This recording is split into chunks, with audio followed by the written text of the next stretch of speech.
everyone, welcome to this session.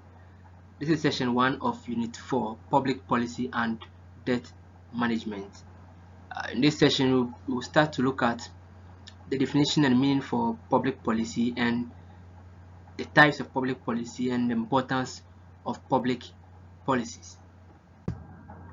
So by the end of the session, we are expected to know, or we should be able to define public policy, should also be able to outline the nature of public policy, and also to explain the different types of public policy and discuss the importance of public policy. As said by Richard Ross, public policy is not a decision, it is a course or pattern of activity, right? So we are saying public policy, something that the government chooses to do or not to do. So the government may have some, let me say, some goals in mind, and then those goals or those objectives comes with certain ways of doing that particular thing. Then those how to go by those goals are what we may term as public policies. So we are saying public policies are governmental decisions and are actually the result of activities which the government undertakes in pursuance of certain goals and objectives. So based on the government's goals and its objectives, he comes up with certain activities, right? So these activities and decisions that the government come up with, these are what we term as public policy. So you may say it is something that the government chooses to do or not to do, right? So public policy formulation and implementation involves a well-planned pattern or course of activity. So the nature of public policy is that public policies are goal oriented. There should be a goal or an objective for which a policy is aligned to, right? So the policies do not stand in isolation. There is a goal which it is aligned to. So policies are goal oriented. Public policy is the outcome of the government's collective actions, right? So the goals and objectives of government are the main targets of the government, right? So whatever efforts that the government puts in to achieve these goals, these are what we may term as what like forms part of the policy of that particular government. So we take the current when we take government Ghana, for instance, some of the objectives of Ghana is to ensure that there is inflation and also exchange rates fall to a point where we think it is bearable in the country. So we could see that the government has made certain decisions and has put in place certain activities, like now currently banks do not sell local foreign currencies to locals in order to transact. So these are all policies of the government, right? So public policy is what the government actually decides or chooses to do. As I've said over and over again, it is what the government chooses to do or what it does not choose to do.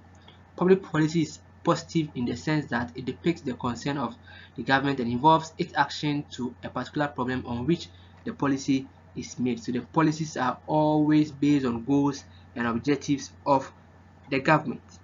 So these are the types of public policies that we have. We have the substantive policies, regulatory policies, distributive policies, redistributive policies, and then capitalization policies. The substantive policies are policies which are concerned with the general welfare and development of the society, right? So these policies are being put in place to ensure that everybody in the community is actually well to do, right? So our welfare is being catered for well. So you could see a policy like the in order to elevate hunger, right? The government has this policy of school feeding program. So it ensures that students who go to school or people who go to school are being fed so that they will be able to study, and then that also fits into the objective of ensuring higher percentage of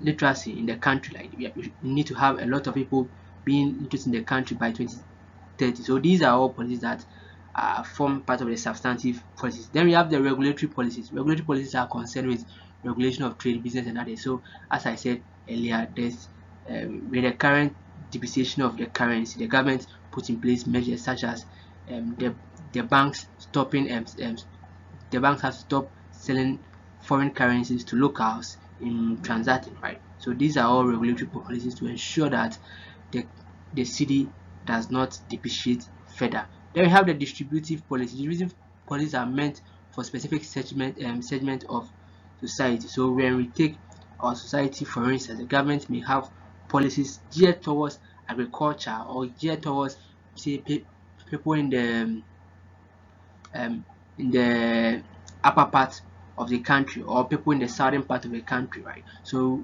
for instance, we have this policy where if somebody is to start up a business in any regional capital, right, the person have some incentives, right? So these are all policies that the government put in place. Then we have the real redistributive policies. This is concerned with the rearrangement of policies which are concerned with bringing about basic social and economic needs, right? So you are saying this particular one, the government puts in place some policies to actually ensure that it brings the basic social needs of what and economic needs of the people, right? We have the capitalization policies.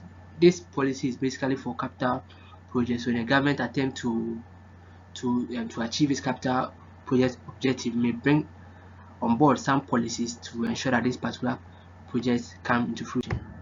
Right. So public policy may be important for several reasons, but then these are some these are the basic ones that we could do with. So public policies are regulator of social and economic activity, right? So if there is a public policy on board, then we are saying that it helps regulate the economic and social environment or activities of that particular country, right? It also helps boost socio-economic development. How can you have an objective without having laid down procedures to achieve this particular objective, right? It's very bad for business. So if these policies are in place to ensure that we achieve these objectives, and I think that socio-economic development increases, or it boosts the socio-economic development of the country. It maintains national integrity, right? We also say it aids in policy analysis, right? So we get this policy on board. People are able to analyze this policy to see if they are weak, if they are strong, and if there is any way to improve on this policy and to add other policies as well. So this is the end of session 1 of unit 4, right? So in this session we have defined public policy as a governmental decisions, right? We are saying public policy is a government decisions to do or not to do something, right? Then we looked at the nature of public policy, then we looked at the types, and also so we looked at the types of public policy and the importance of public policy, right? So before we move on, kindly take some few minutes to recap on what we have discussed in this session, and if there's something you aren't clear with, you can go back or refer to the study manuals to get more clarity.